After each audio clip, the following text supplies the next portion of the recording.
নমস্কার বন্ধুরা, আমি আজকে বানাচ্ছি একদম ধাবার স্টাইলের পনির মশলা। এটা খেতে খুবই সুন্দর হয়। আমি এখানে ক্রিম পনির নিয়ে নিয়েছি। পনিরটাকে টুকরো করে নেব। পেঁয়াজ কুচি, টমেটো কুচি, ক্যাপসিকাম চৌকো করে কাটা আর পেঁয়াজ, এদিকে চেরা কাঁচা লঙ্কা, আদা, রসুন আর কিছু জুলিয়ান করে আদা কাটা নিয়ে নিয়েছি। এদিকে আমি চালমগজ আর কাজু 5-6টা কাজু ভিজিয়ে রাখলাম। সমস্ত কিছু বেটে মশলা তৈরি করে নিয়েছি। এদিকে গুঁড়ো মশলা নিয়ে নিচ্ছি। 2 টেবিল চামচ ধনে গুঁড়ো, 1 টেবিল চামচ জিরে গুঁড়ো, কাশ্মীরি লঙ্কার পাউডার 1 চামচ আর সামান্য একটু হলুদ। এগুলোকে আমি জল দিয়ে একটু গুলে নেব যাতে মশলাটা পুড়ে না যায়। তাই এবার কড়াইতে আমি তেল দিয়ে এর মধ্যে গোটা গরম মশলা ফোড়ন দিয়ে 2টো মিডিয়াম সাইজের পেঁয়াজ কুচানো দিয়ে খুব ভালো করে ভেজে নেব।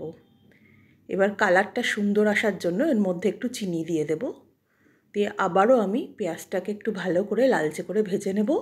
এরপরে দিয়ে দেব আদা বাটা, রসুন বাটা আর কাঁচা লঙ্কা বাটা।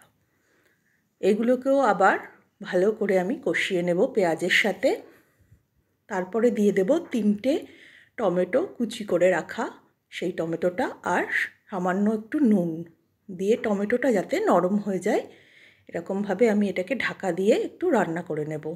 টমেটোটা যখন নরম হয়ে আসবে এর মধ্যে গুলে রাখা মশলাটা, গুঁড়ো মশলাটা দিয়ে দেব। আবারও আমি সমস্ত কিছুকে খুব ভালো করে কষিয়ে নেব যতক্ষণ না মশলা থেকে তেল ছেড়ে যাচ্ছে।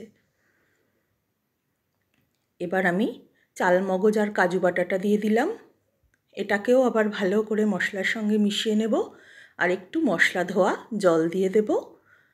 দিয়ে সমস্ত কিছুকে খুব ভালো করে কষিয়ে নেব। এই কষানোটাতেই আমার গ্রেভিটাতে টেস্ট হবে।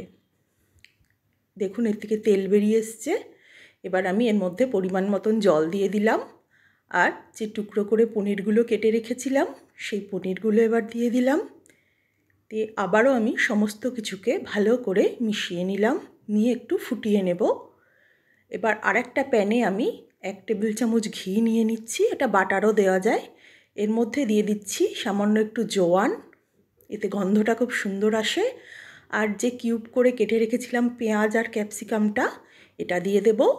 আর সামান্য একটু নুন দিয়ে এটাকে একটুখানি ভাজা ভাজা করে নেব। খুব বেশি ভাজবো না, হালকা একটু ভাজা হবে। এইভাবে আমি এটাকে একটু ভেজে নিলাম।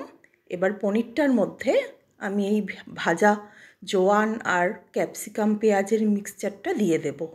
দিয়ে আবারও এগুলোকে একটুখানি ফুটিয়ে নেব। শেষে আমি একটু কসুরি মেথি ছড়িয়ে দেব, এতে গন্ধটা খুব সুন্দর হবে। আর চেরা কাঁচা লঙ্কা আর জুলিয়েন করে কেটে রাখা আদার কুচো দিয়ে এটাকে আমি সার্ভ করে দেব। আপনারাও এটা বাড়িতে বানিয়ে দেখবেন। এটা খেতে খুবই সুন্দর হয়, রুটি পরোটার সাথে তো ভীষণই ভালো লাগে। এবং কেমন হলো আমাকে অবশ্যই কমেন্ট করে জানাবেন। আর আমার রেসিপিটা ভালো লাগলে অবশ্যই লাইক করবেন। নমস্কার।